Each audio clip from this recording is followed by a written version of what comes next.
Shalom, my friends. Welcome to this week's word study, which I'm aiming at children. Yeshua said, "Don't stop the little children from coming unto me."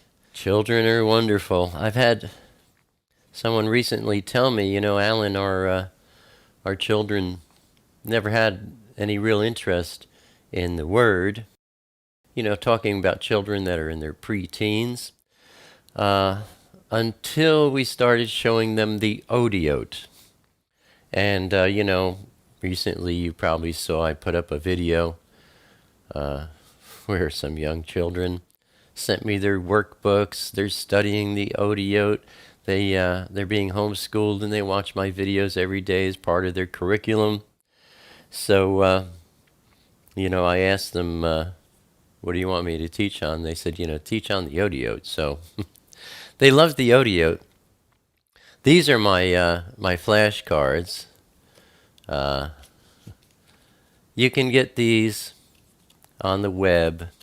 At the end of this video, I have a link where you can get the Otiot flashcards. See, one side has the Otiot, and then on the other side, there's all the information. So, you can show them to your children, and you're looking at the other side with all the info. Flashcards. In fact, here's a picture of my beloved granddaughter, Isabella. My daughter Michelle had Isabella in 2014 on January 14th. And that baby has been learning the Otiot from the first time she opened her eyes, basically. So, she sees them, and these pictures speak to the Ruach, small r, your spirit, a child's spirit especially, because, they are not filled with as much darkness and confusion as we adults have been. You can also, get my workbook, Lashon HaKodesh Kadam. That should be Safa HaKodesh Kadam. And there's a bit of an introduction explaining things for you, and then all of the Otiot, kind of like the backside, in fact, exactly the same as the backside of the flashcards. And at the end of this video, there'll be a link. You can get the workbook as well. So that'll help. But, Yeshua said, "Don't stop the little kids from coming unto me." And Yahuah commanded all male heads of the household to teach his word to their wives and to their children. There's a mighty beracha, blessing, behind obeying any one of the Father's commands. And there's no better way to teach or learn the word, because these pictures are the letter forms that the Father originally gave. These are the most ancient letter forms known to mankind. And anyway, Abba Father commanded us in Devarim, that's Deuteronomy, chapter 4, verse 2, as well as in Azon, that's Revelation, chapter 22, verse 19, saying that we should never add to or take anything away from his word.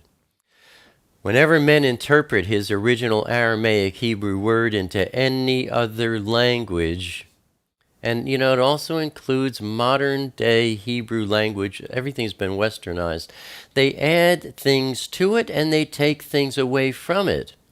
And that's why we do these Otiot studies. The Otiot show us what Abba Father originally said to us in his word. And because they're pictures, No one can add anything to them or take anything away from them. This is how Abba Father protected his word. And it's also what he spoke of in Zephaniah, that's Zephaniah chapter 3, verse 9, where he says, I will turn unto the peoples a clean lip and a pure language. The Otiot are pure and clean. Now, the Aramaic Hebrew word Otiot means signs. And we look at Abba Father's Otiot as letters which he used to write the Bible with. But the Otiot are not only letters, they are numbers as well. And most important of all, they are pictures. You can't get abstract about a picture. For example, the word, most English interpretations say we are saved by grace. Grace is an abstract term. If you look at the Otiot, it says we're saved by pitching our tent with Elohim. Even a child can understand what it means to pitch your tent with Elohim, to work your day and your life every day with him. And, we're saved by that through grace, another abstract term. With the Otiot, it's not through grace, it's through growing in and being washed by his word. Again, something easy enough for a child to understand. There are 22 Otiot to learn about. One sign or one letter is called an ot. In the ancient tongue, it was pronounced oath, which is where we get the English word oath from.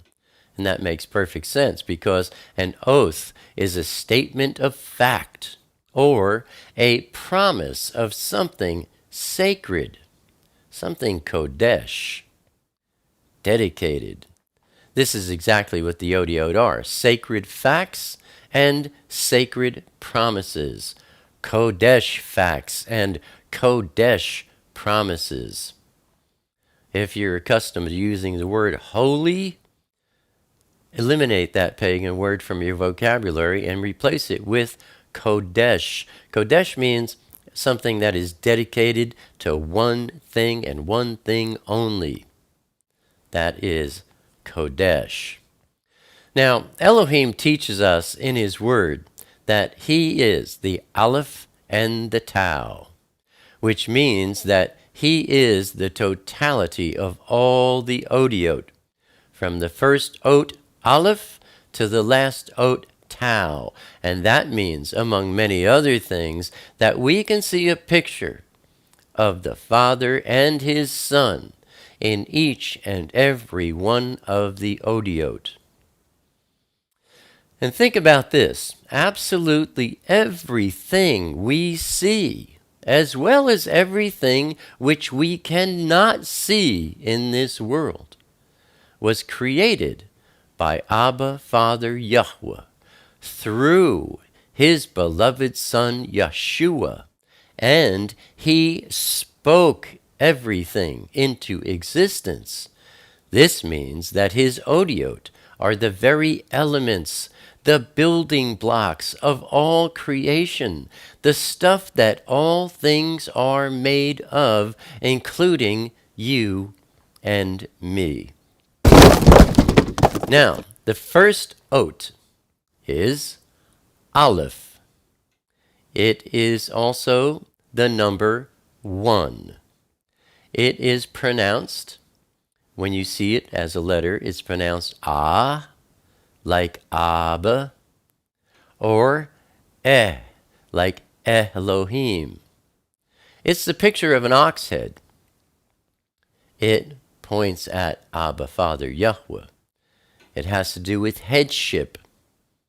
Abba Father, or the head of a family. It points at being yoked to and taught by one's headship. It also points at strength and power. So if you're doing a word study, such as the word Abba. You'll see Aleph, Beit, Beit, Aleph. So you see Aleph, and well, you know the word means something akin to daddy. So first of all, you know you're talking about the Father. So here, Aleph points at Abba, Father, Yahuah. It also points at headship, the head of a family. And it talks about being yoked to Yahuah and being taught by Yahuah. It points at his strength and his power. It's a picture of an ox head because oxen are yoked. There's usually two ox, and they are yoked, or two oxen, and they are yoked. And you can't just put any two oxen together. You have to know what you're doing. One is going to be more dominant than the other, and you have to know which position to put him in. This is where the word talks about don't be unevenly yoked with others. So a picture of an ox head for Aleph because it's pointing at who you're yoked to. And you want to be yoked to Elohim, especially Abba, Father. And he's the one who is going to lead the way, not you. So, being yoked. But when you're looking at a word, you see Abba, Aleph, Beit, Beit, Aleph. Aleph is the Father. Beit, as we're about to see, is a picture of a house. Has to do with family. So you see Father, house, house, Father. The word Abba is talking about the Father of this house is Yahuah, in my case. And this house is of Abba, Father, Yahuah. So you can see how Abba, where if you looked it up as a word, the definition might be like daddy, papa, that kind of thing. But when you look at the Otiot, when you call him Abba, you are saying, Father, you are the headship of this house, and this house belongs to you. See? So there's Aleph. Now we look at Beit. Beit is also the number 2. So, if you wanted to write down the number 21, you would write down Beit Aleph, 2 and 1. Beit is pronounced like a B, such as baby. It's sometimes pronounced like a V, as in victory. It's the picture of a house. It has to do with family. And it has to do with Yeshua. Aleph is number 1, that's Abba, Father. Beit is number 2, that's his son. And then we go to Gimel, which is number 3, and that's his Ruach, his spirit. So when you see the letter Beit, it's talking about family. It's talking about a house. It could be talking about Yeshua.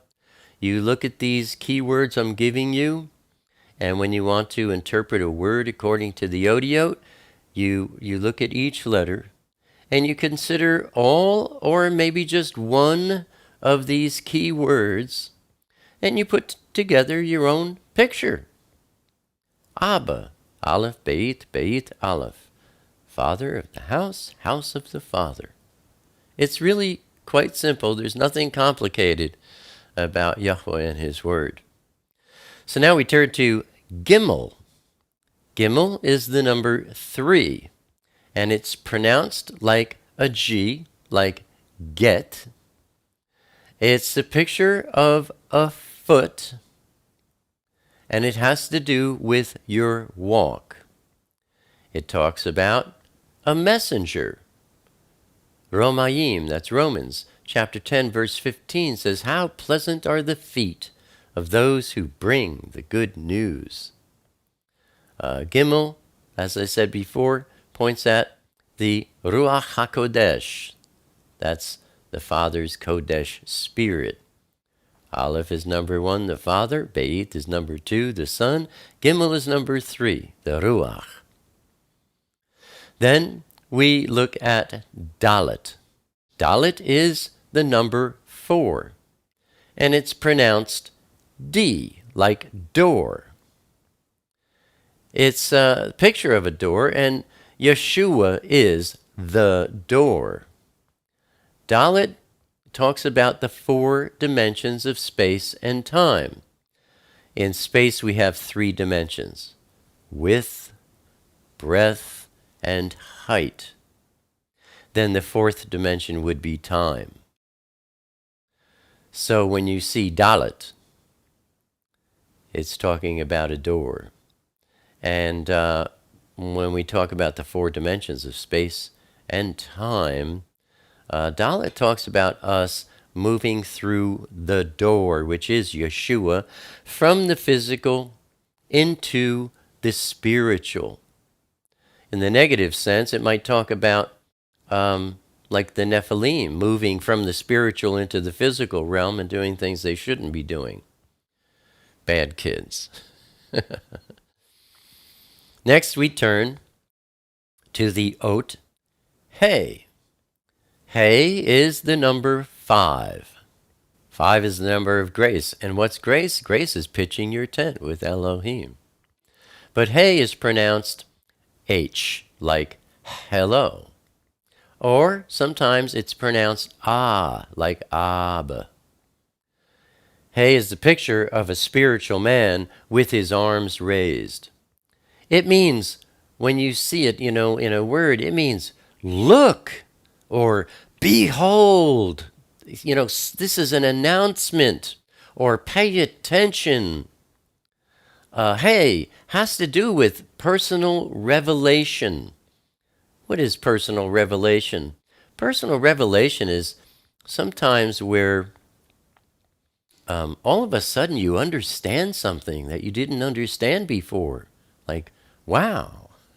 Just like, hey, it's like, look, behold, wow. It has to do with revelation.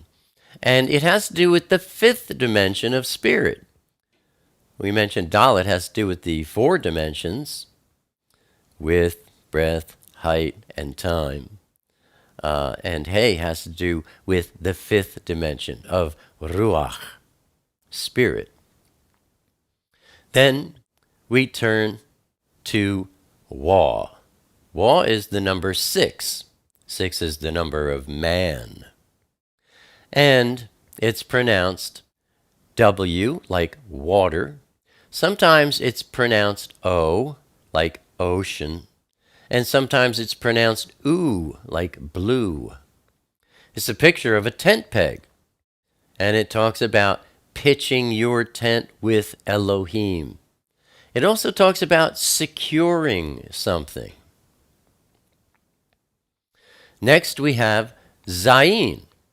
Zayin is the number 7, and it's pronounced Z, like zoo. It's a picture of a plowing tool.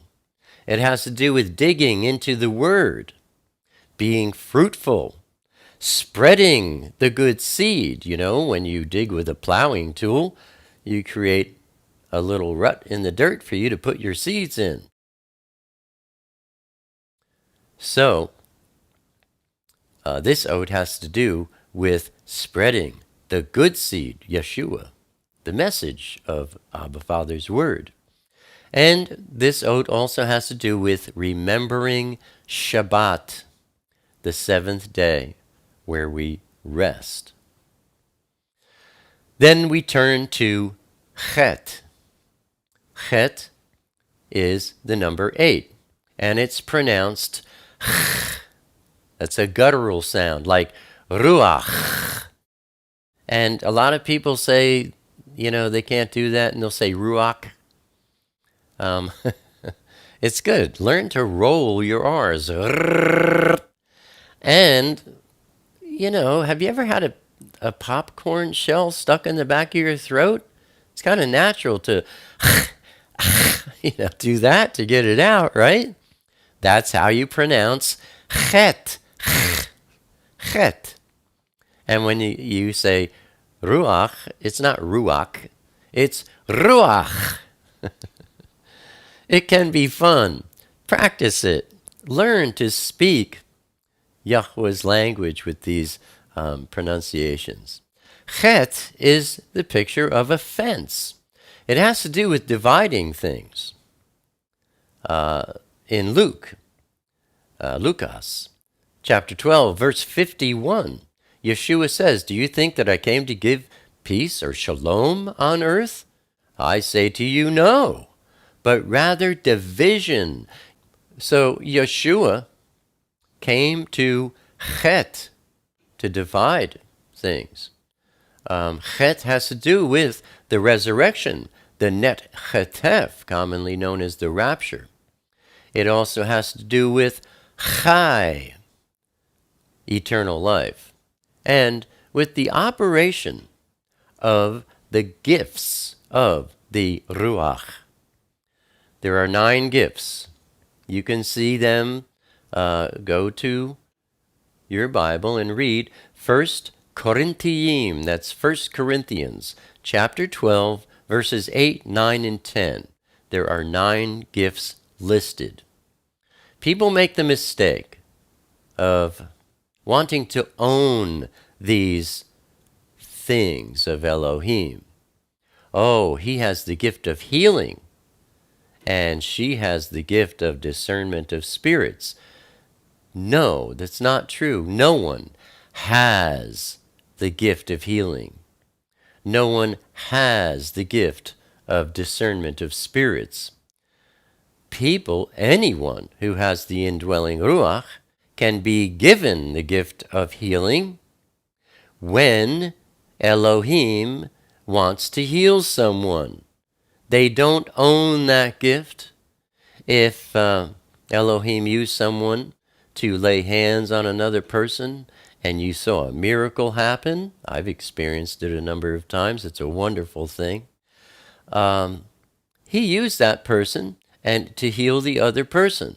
That person who laid hands on and was used as Elohim's tool to heal that person, they don't walk away with the gift of healing. They don't own that gift.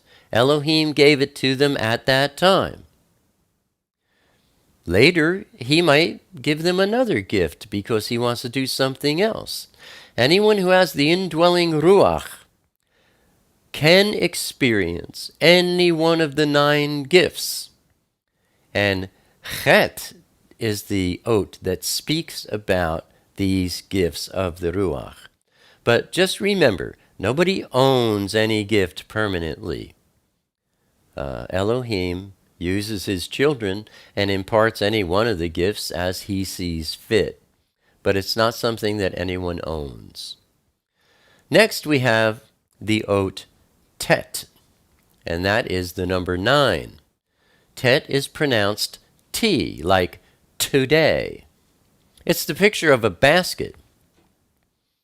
And it has to do with surrounding, containing, or storing things. Tet talks about catching fish. In other words, drawing people in to the love of Elohim. Tet speaks about generosity. And it also speaks about giving in secret. You know, if you want to give of yourself to someone in any way, shape, or form, the best way to do that is in secret. You don't tell anyone. Abba says in his word, if you do something special for someone else, or if you give to someone else, and you tell others right then and there, that's your reward, and that's your only reward. But if you give in secret and you don't tell anybody, only Elohim knows and you know, then your reward will come from him. And that reward is immeasurable. Where if you brag about it to other people, that's your reward. That's the only reward you get. It's very temporary. People really don't care what you did, and it's forgotten about very quickly. There are greater rewards by giving in secret, and that's what the Otiot talks about. Next we have Yod. Yod is the number 10. It's pronounced Y, like Yahuah or Yah.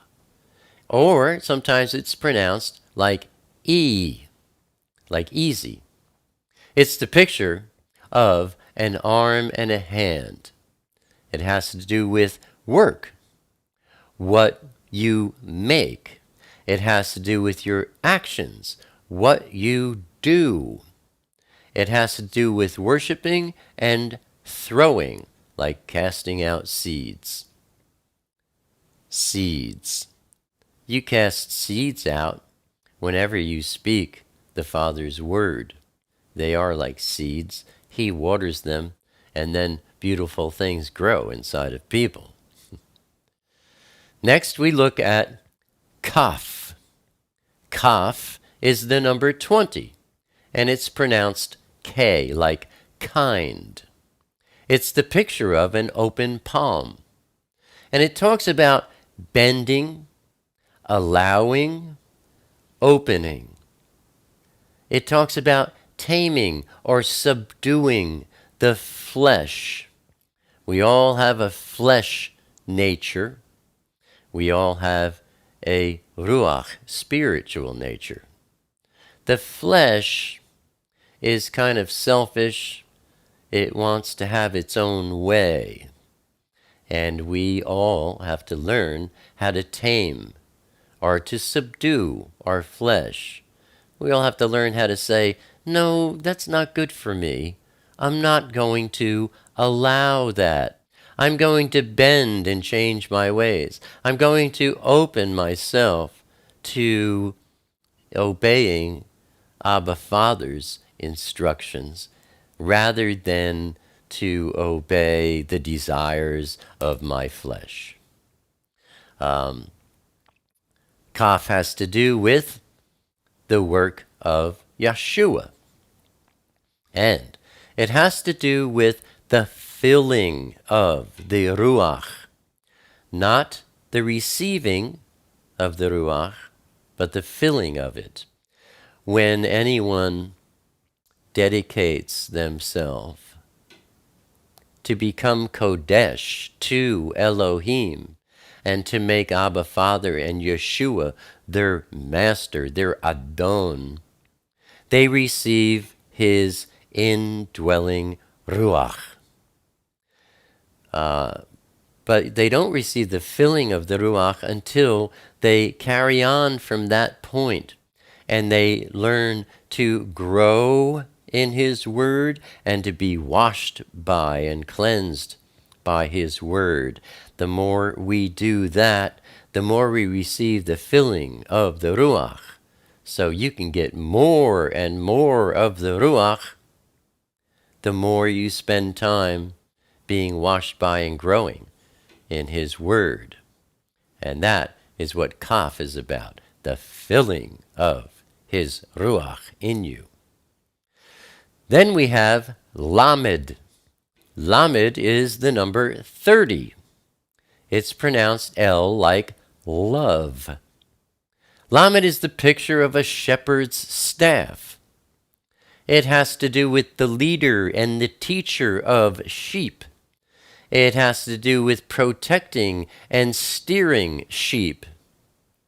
It has to do with being yoked to Yeshua.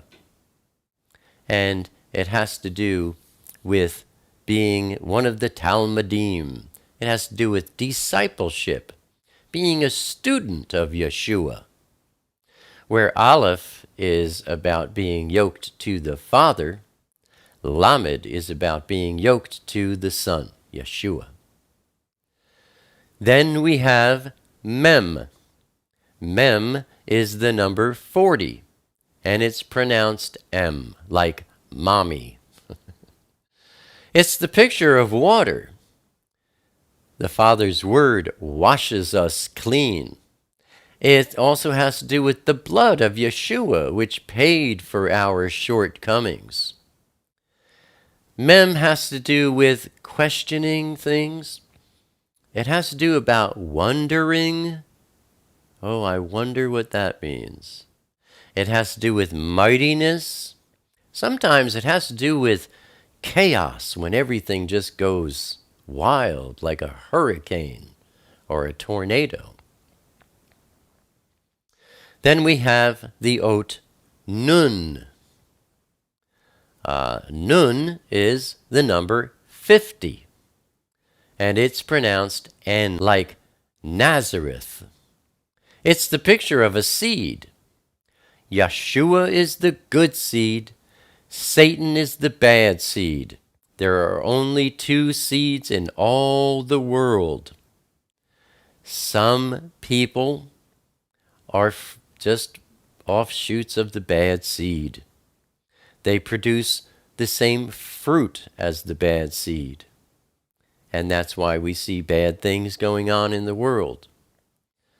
Yeshua is the good seed, and those who belong to him produce the same kind of fruit that he produces. An apple has an apple seed in it.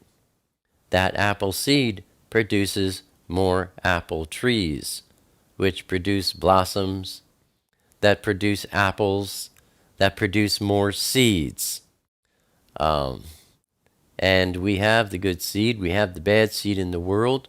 Why is that?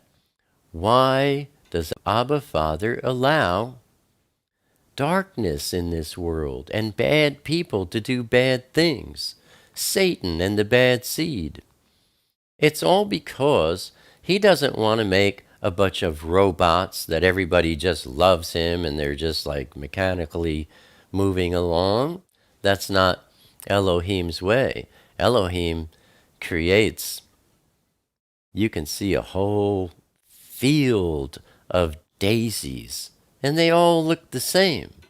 But if you pick two of them, they are absolutely different and unique. Yahuah makes things that are not the same. They're the same in one way, but always unique and individual in their own way. So he wants his children to have free will and to love him by their own choice. So how can he give them a choice?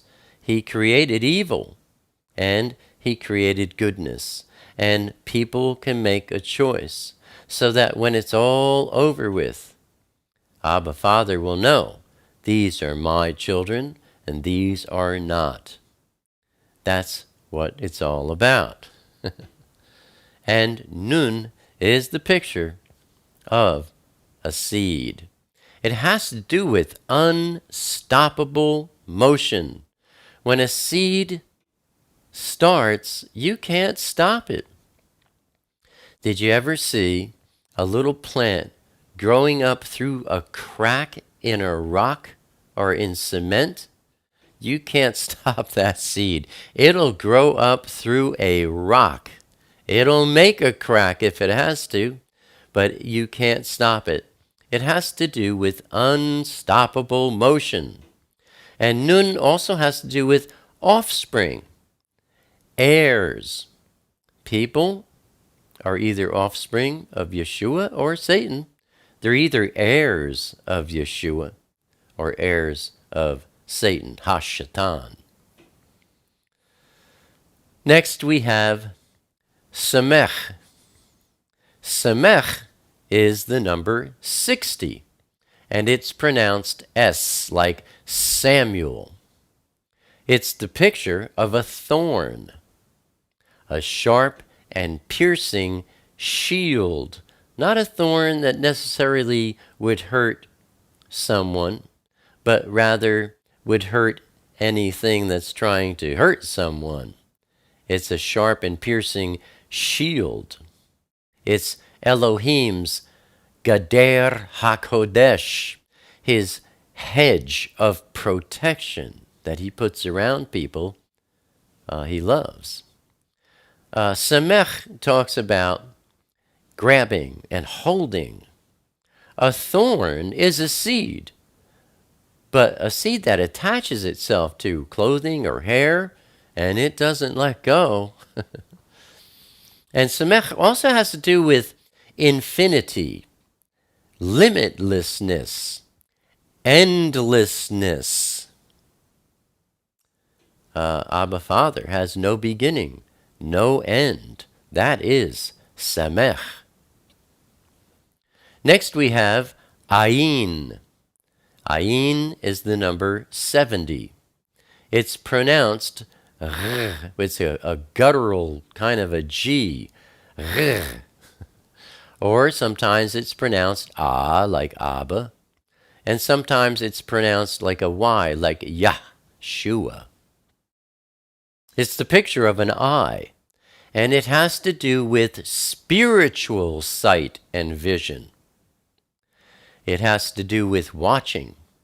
It has to do with knowing.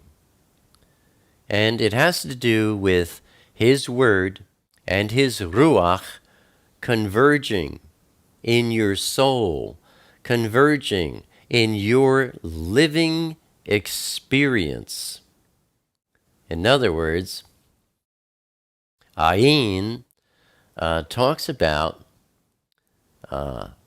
your life changing because you are in His Word and it's growing in you. It's washing you clean.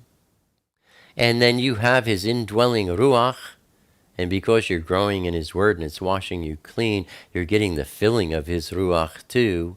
And those two things, His Word and His Ruach, are converging in your living experience, and they're flowering like a plant and making changes, wonderful changes, in your living experience, your soul. Next we have the ot, pei. Pei is the number 80, and it's pronounced P, like Peter, or sometimes it's pronounced like an F, like Philip. Pei is the picture of a mouth. It has to do with speaking, praising, singing. It talks about blowing. You know, when Yeshua was with his Talmidim, his disciples, after he was resurrected, he looked at them and he said, receive the Ruach, and he blew on them. That's pei. Pei also has to do with the edge of something, like a seashore, being on the edge of the earth and the ocean. Next we have my favorite, one of my favorite, well, they're all my favorites. But this one is tzadi, or you could say tzad. Most people say tzadi. Tzadi is the number 90, and it's pronounced tz, not s like S, but you start to say a T and then you put an S behind it. Tz, tz, like seat. It's a picture of a path. The way. The way to the Father there's only one way to the Father, and that is through Yeshua. And it's narrow, it's compressed. It's not easy to find. And few are those who do find the way. The road to destruction, on the other hand, is wide, broad, easy to find, and most people are on that. But tzadi has to do with hunting or chasing something. Hunting the Father and chasing the Father. Hunting Yeshua, chasing Yeshua, searching for Him in His Word. Hunting and chasing, searching for that narrow path to find it. And tzadi has to do with righteousness. there's an Aramaic Hebrew word, tzaddik, that means the righteous one. Yeshua is tzaddik. Then we have kuf. Kuf is the number 100, and it's pronounced like a K, like kof. It's a picture of the sun at the horizon. It's either rising or setting. Rising is kadam, back to the beginning, to the east, where the light rises and shines towards the light. Or when the sun is setting, it's yam, into the west, into darkness. Kuf talks about cycles, like the Shemitah. Or, one day the sun rises and then it sets. Another day the sun rises and sets. And it talks about time. Next we turn to Resh. Resh is the number 200, and it's pronounced like an R, like Ruach. It's the picture of a man's head, and it has to do with who your headship is and who and what your thoughts are on. Whatever your headship is. If your headship is Elohim, your thoughts are on Him and His Word all the time. If your headship is money, then your thoughts are on money all the time. You want your headship to be Elohim. You want your thoughts to be on Elohim all the time, no matter what your interests are. Next we have Sheen. Sheen is the number 300, and it's pronounced sh, like shamayim. It's the picture of two front teeth. It has to do with something that's sharp, something that cuts, something that separates. It also talks about pressing. The way to the Father is narrow and it's pressed, compressed. It also talks about a pair or the second one. And then we come to the final oat, Tau. Tau is the number 400, and it's pronounced like a T, like time. It's the picture of crossed sticks. It is Yahweh's mark, and it represents a signature. Hundreds of years ago, even 100 years ago, maybe 150 years ago, not really that long ago, there were many people who didn't know how to write. So if they had to sign a document and they didn't know how to write their own name, they would be told, make your mark. And most people would just make an X, or like two crossed sticks. And a handwriting expert could tell if my mark was just two crossed sticks, if I just went like that and made an X, a handwriting expert could tell if that was the X I wrote, or if it was the X that you wrote. So people used to make their mark that way as well, and Yahuah started it. So Tau has to do with a signature. It's also a sign, a mark of some kind, and it represents a monument. Yahuah puts His mark on us that love Him, and we become a monument to Him, a monument to His Son. A monument like these are the ones that loved the Father. And there you have all 22 Otiot. Stay tuned and you'll see a link where you can click and get my books so that you could have the Otiot in book form. There will be another link where you can go and get the flashcards. And I'm trying to get them to sell these as a set. I haven't been able to do that yet. So when you go there, you'll see there's 22 cards.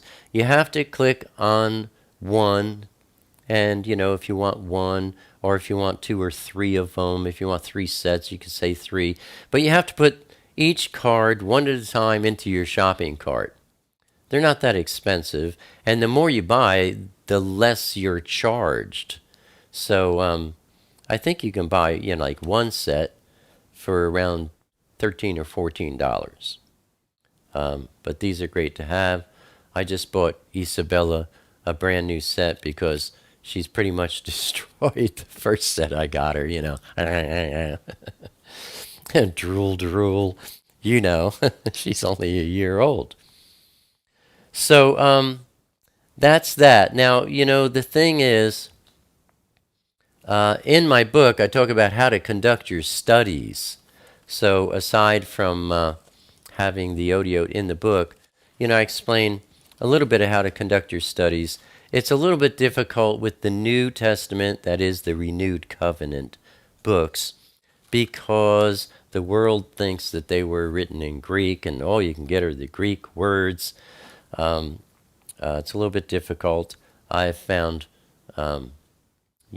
some ways, and I have a playlist about the Otiot, and in there, if you want to dig in, the Renewed Covenant books were penned in Aramaic, and they were found, and the documents are older than any of the Greek texts, so there's proof that the Father's Word, from beginning to end, Bereshith, Genesis, all the way to Azon, Revelation, all written in Aramaic. But I don't need proof. I mean, it's just common sense. This is the Father's language. These are the letter forms He wrote His Word in. And a simple way, too, like even if you're in the Renewed Covenant books, if you want to know what a word is, you can go to Strong's Exhaustive Concordance on the web, and you can type in a word, whether it's grace or faith or whatever, and you can see from the Old Testament books, from the First Covenant books, what the original Aramaic Hebrew word was. And when you go there, you'll see the Hebrew letters. And you have to learn how to interpret modern Hebrew into the Otiot, which is not difficult. And then you could do your word studies. But, it's just a matter of taking these key points that I've given you about each ot, and if you see a word, like the word for son is, it looks like ben, B-E-N, in English, but it's pronounced bane. And you'll see 2 letters, beit and nun. And by the way, it's really easy to figure out. A word like bane, ben, B-N, beit, nun.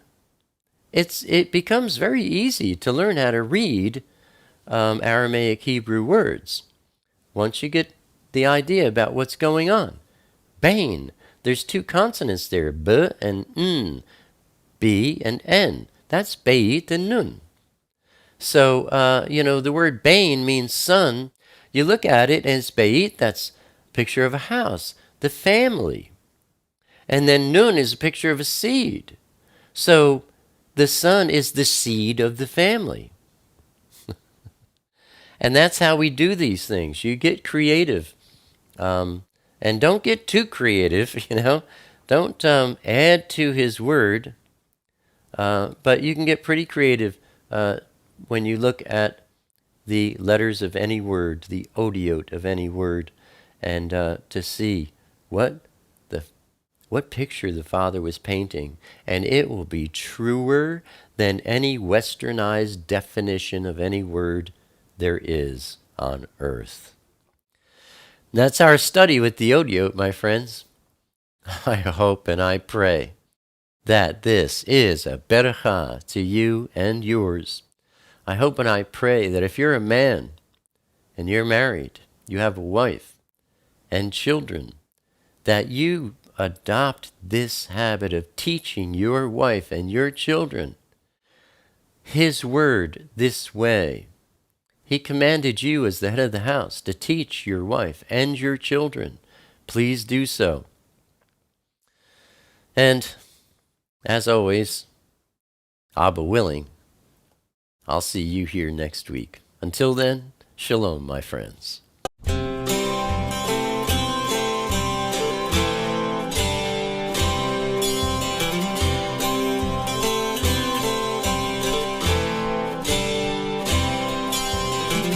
I hear the psalmist crying, kingdom come. I see the horrifying things we've done. I want to go way down by the end of the road, all the way to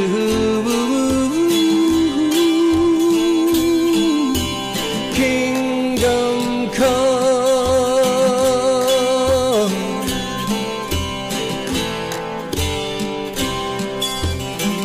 Father in heaven, hallowed be thy name.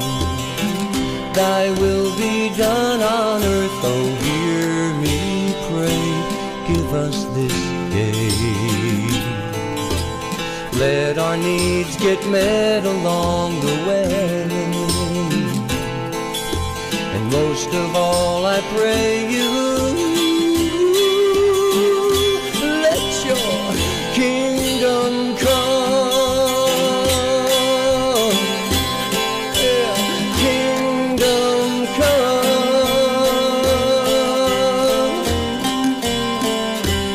Whoa.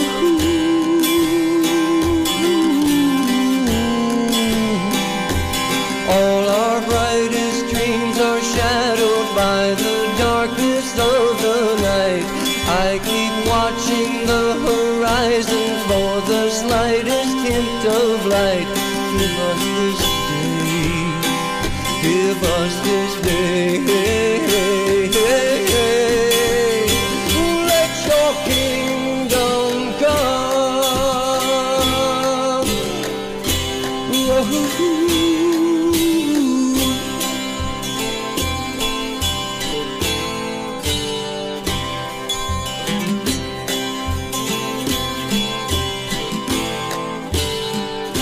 It's an ancient story that still gets told to those who hear and those who don't, by prophets and trees and things out of the blue.